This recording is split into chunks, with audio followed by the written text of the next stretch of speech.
Na tvevaham jatunasam na tvam neme janadipaha na chaiva na bhavishyamaha sarve vayam atah param. Namaste to all. This is a very beautiful shloka from Srimad Bhagavad Gita which confirms two eternal Vedic truths.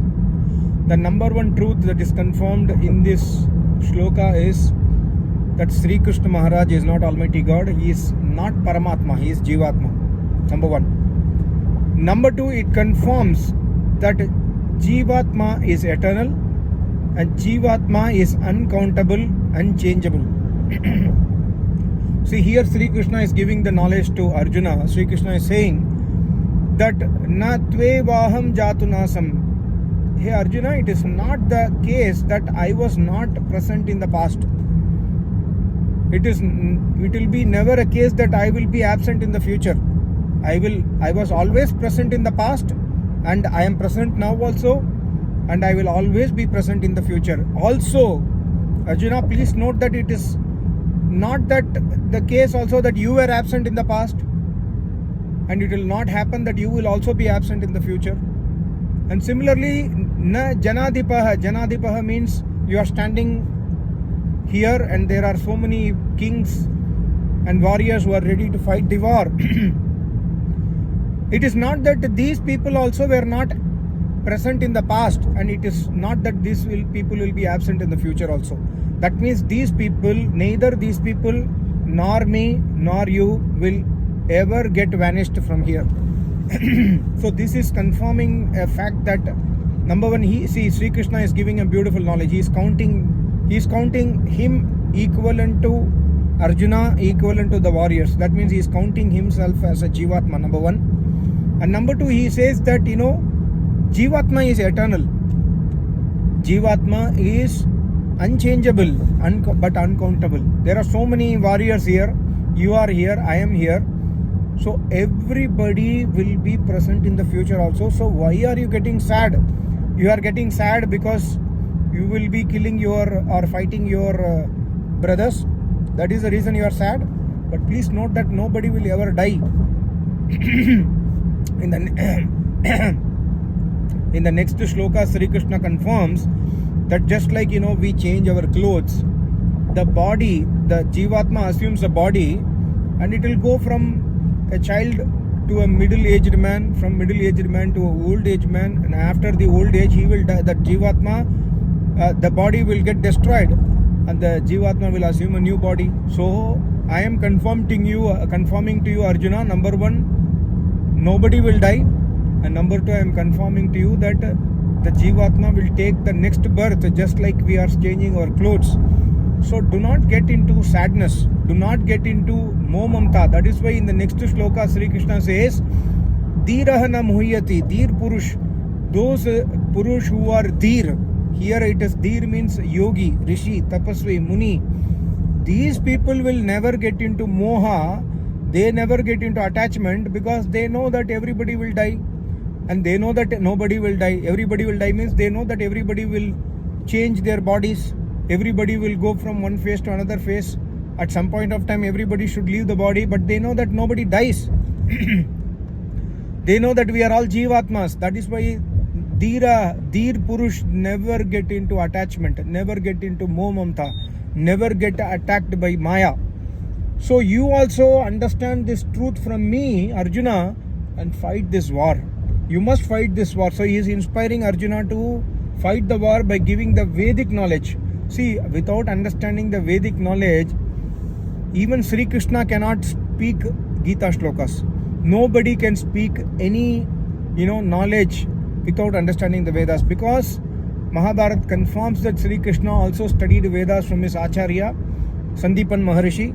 Because of the knowledge of the Vedas, only Sri Krishna is able to speak such depth Vedic concept in very simple language. See, in one shloka, he confirms that he is Jeevatma. He is same like Arjuna. He is same like all the warriors. But the problem is, many people argue to me that, you read this shloka, Gita chapter, fourth chapter you read, where Sri Krishna says he is the one who gave the knowledge to Vivaswan. He is the one who gave the knowledge to Surya, etc., etc. And also in the 9th chapter, he confirms that he is Almighty God. So, without understanding the Vedas, for us to understand the Gita shloka, we must understand Vedas. Without understanding the secret of Vedas, we can never ever understand any Gita shloka. So here also in this shloka, Sri Krishna confirms one more important thing. He confirms the Vedic Traitvad. He says about jeevatmas. And in the third chapter, for example, 15th shloka, he confirms about Paramatma. He says, Arjuna, that from that aksharam samudbhavam, from that akshar means from that indestructible Paramatma, the Vedas knowledge emanate. Brahma samudbhavam. Brahma means here the Vedas knowledge. So he confirms Paramatma, he confirms jeevatma, and also he confirms about Prakriti in so many chapters. I think especially 16th chapter, 17th chapter, he speaks so many knowledge about Prakriti, Rajaguna, Tamaguna, Sataguna. So Sri Krishna is a complete Vedic philosopher who has attained Samadhi, and because of the realization of Almighty God in Samadhi and realization of Vedas in Samadhi, Sri Krishna is able to give this knowledge to the public. But unfortunately, since we do not know what is Vedas, we have misunderstood Sri Krishna to be Almighty God. Whereas Sri Krishna is a jeevatma, Sri Krishna is a yogeshwar. Of course, we are also jeevatma, but we cannot compare ourselves to Sri Krishna because Sri Krishna is a tapasvi, Sri Krishna is a yogeshwar. So this is what we must understand very clearly, that without understanding Vedas, never touch Gita. If you want to touch Gita without knowing Vedas, then there is only one option available for true Jigyasus. That one option is studying the book written by my Acharyaji, Swami Ram Sarup Yogacharyaji. Because in that Gita book, every shloka from which Veda mantra knowledge, Sri Krishna is giving this knowledge. See, for example, even this shloka which speaks about, neither you were absent nor I was absent nor I will be absent in future. This is present. This is from the Vedas. Rig Veda 10th Mandal 129th Sukta, where Almighty God speaks about the Pralaya Avastha, where God says that unlimited Jeevatma is waiting for getting the birth. It is waiting for the universe to get created, and once the universe gets created, Almighty God gives the body to those Jeevatmas. And also Sri Krishna says, just like we change our clothes, the Jeevatma goes from one birth to another birth, one body to another body. So why you are having moha and attachment on the body? Because this body is anyway going to change. This body has taken birth and it was a child in the childhood. Suddenly it becomes slowly and gradually it will become into adulthood. Then it will go into the aged as a aged person, and then it will die. So why you are getting so much attachment towards your body? Do not get attached into the body. Same message is given by Almighty God in the Vedas. Tena tyaktena bunjita ma gridah kasya sridhanam. Why are you getting attached with property, with your with your body, with your family, relative bodies? Why are you getting attached? Because anyway it is not yours. Anyway this body is given by Almighty God based on your karmas. So this kind of knowledge is what Sri Krishna is teaching to Arjuna. But unless we understand Vedas, we can never understand who was Sri Krishna.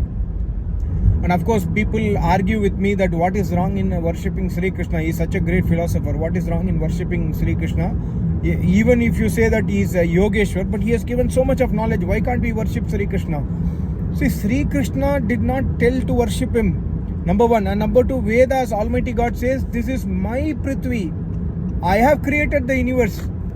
You can not worship anybody else other than me. God says that. So we don't have this option. Of course we have our free will, but God does not give this option that okay, you worship me or you worship any Rishi Muni Yogis, it's okay. God does not give this option. So why can't I worship Sri Krishna is not a right question, because if you ask this question, you are challenging Almighty God.